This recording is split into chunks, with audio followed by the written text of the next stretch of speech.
Eh bien, voilà, il est 8h10 sur Studio Qualité. Elle a un petit peu perdu l'habitude, mais elle revient avec beaucoup de plaisir.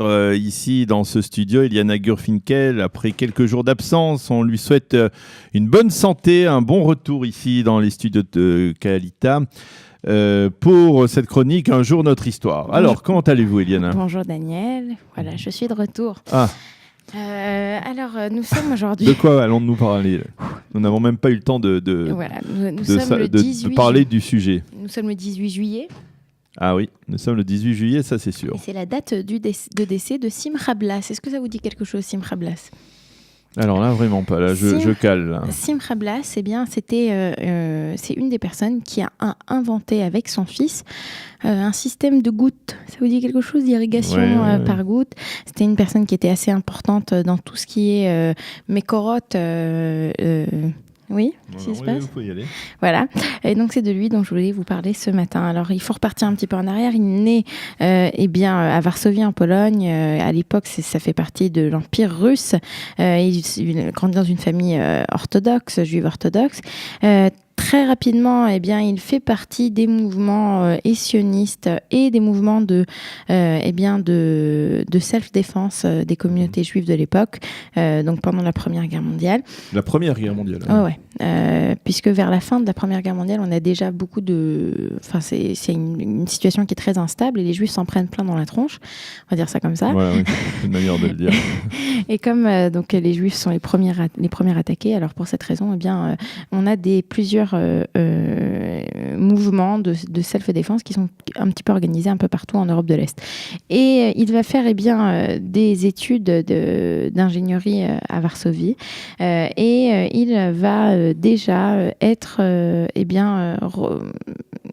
reconnu pour avoir des capacités créatives et pour tout ce qui touche à la météorologie, etc. Il va un peu plus tard inventer une machine pour planter du blé. Je vous dis, il est créatif, il a des idées. Et puis il va s'installer en Palestine de l'époque, en 1927. Et c'est là qu'il va devenir l'ingénieur en eau le plus connu du Yishuv juif de Palestine. C'est lui qui va, par exemple, construire et s'occuper de planifier le premier aqueduc moderne de la vallée du Jourdain. C'est lui qui va être un des créateurs avec Levi Eshkol et Pinchas Sapir de Mekorot. Mekorot qui aujourd'hui existe toujours. D'eau. Exactement, qui a été créé en 1937. Et en 1946, c'est lui qui va s'occuper de créer les premières canalisations d'eau pour le Negev. C'est le Movila Arti, c'est de ça qu'on parle. Alors le Movila Arti, c'est plus tard, puisque c'est bien plus tard, mais le Movila Arti, ça va être ouvert en 56, donc c'est pas tout de suite là, c'est pas les années dont on parle, mais il sera aussi. Le Movila Arti, pour nos auditeurs qui ne comprennent pas, c'est alors ils peuvent d'abord écouter une émission, un jour de notre histoire qui a été fait il y a quelques mois dessus, mais sur sinon. Le Movila Arti, mais en tout cas c'est la conduite d'eau nationale qui partait du lac de Tibériade et qui descendait jusque dans le Negev. Voilà, pour apporter de l'eau à tout le monde. Et donc, lui, à nouveau, il va en faire partie. Il sera à la tête du Movila Arti de 48 à 56. Donc, c'est véritablement quelqu'un qui a été très important. Et puis, dans les années 30, à la fin des années 30, un fermier lui a fait remarquer qu'il y avait ce très gros arbre qui avait grandi dans sa cour sans eau. Il n'y avait pas d'eau et en fait, en creusant sous cet arbre, Simcha Blas avait découvert qu'en fait il y avait une conduite d'eau qui passait par là et il y avait un petit trou dans cette conduite d'eau et donc la petite goutte quotidienne avait permis. Idées.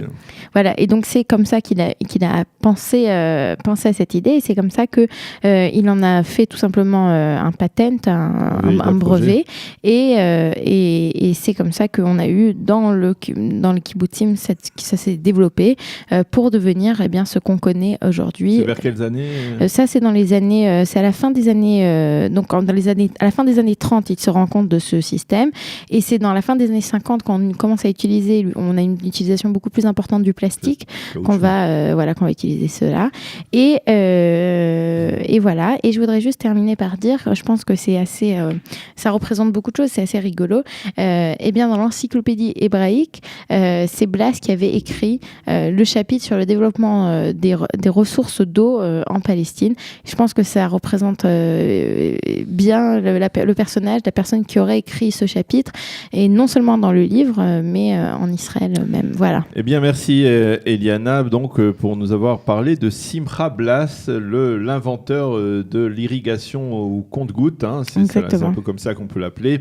Et l'un des leaders donc, du développement du domaine de l'eau. Il aurait été certainement content de voir aujourd'hui que l'État d'Israël a réussi à devenir presque autonome en matière d'eau, alors que ce n'était pas obligatoirement évident, en particulier grâce aux usines de désalinisation qui se trouvent sur le littoral israélien. Merci beaucoup Eliana. Je vous en prie Daniel. Nous allons marquer une petite pause et tout de suite après, la revue de la presse et des médias israéliens de ce matin.